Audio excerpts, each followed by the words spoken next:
Welcome to Billionaire Eden, where we uncover the untold stories of the world's wealthiest and most powerful leaders. In this series, we dive deep into the hidden fortunes of billionaire presidents, their rise, their wealth, their scandals, and the lessons we can all learn. Today, we bring you the gripping and controversial story of Sebastián Piñera, the billionaire businessman who became the president of Chile. Sebastián Piñera's story begins not in poverty, but in privilege. Born in 1949, his father was a diplomat, giving young Sebastián access to opportunities and education that most Chileans could only dream of. He studied economics, eventually earning a doctorate at Harvard University.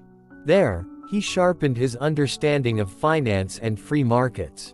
But when he returned to Chile in the 1970s, he came back with more than just a degree. He returned with a vision.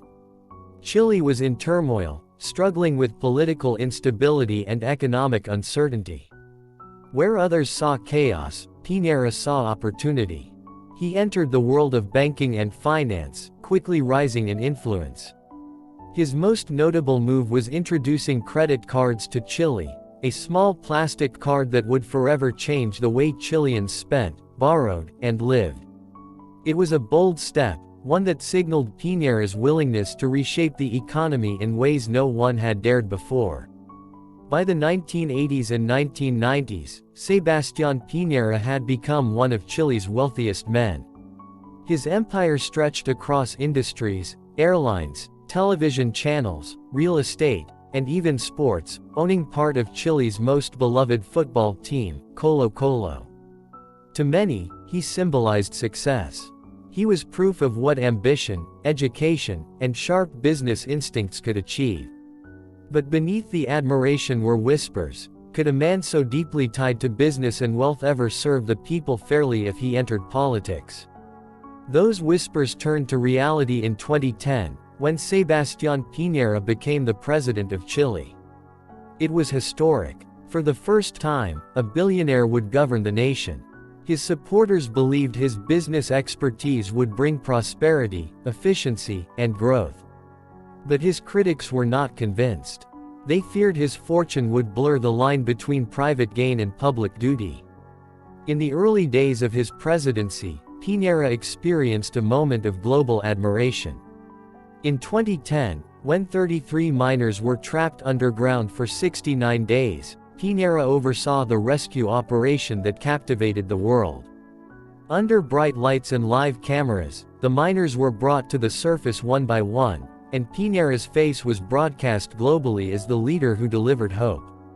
It was a victory that seemed to cement his legacy. But politics is never that simple. Soon, cracks began to appear. Massive protests erupted across Chile. Students, workers, and citizens flooded the streets demanding reforms in education, healthcare, and social equality. They saw Piñera not as a leader of the people, but as a symbol of the wealthy elite, a man who could never understand their struggles. His wealth, once admired, became a weapon used against him in chants, banners, and headlines.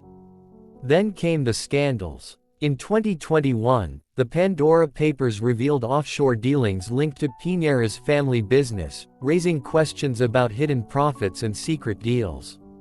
The revelation shook Chile, sparking investigations and outrage. Once again, the question rose: was Sebastián Piñera governing the country, or protecting his fortune?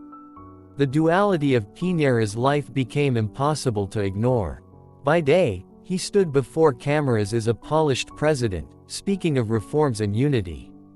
By night, his empire continued to grow, stocks, investments, and businesses expanding under his family's watch. The boundary between billionaire and public servant blurred until it nearly disappeared. And yet, despite protests, scandals, and accusations, Piñera remained resilient. He defended himself fiercely, claiming his enemies sought to destroy his reputation. He portrayed himself as a man misunderstood, a leader burdened by the weight of wealth, yet still determined to serve. But here lies the heart of Piñera's story, and the lesson it leaves us with. Wealth can create opportunities, but it also creates shadows. When billionaires step into politics, they carry with them more than ambition, they carry suspicion. For ordinary citizens, the question will always remain: is this leader here to serve us, or to serve himself? Sebastián Piñera's legacy is complicated. To some, he will forever be the man who modernized Chile's economy, introduced financial innovations, and oversaw a historic rescue that inspired the world. To others, he is a symbol of inequality, of the dangerous mix between business and politics, and of the broken promises of billionaire leaders. The suspense in his story lies not in whether he was rich, everyone knew that.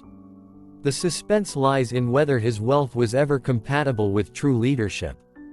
Could a billionaire ever walk the thin line between public servant and private tycoon without crossing it? Or is the temptation of power and profit too strong? This is the untold story of Sebastián Piñera, the billionaire who became president of Chile. His rise, his fortune, his controversies, and the lessons history will never forget.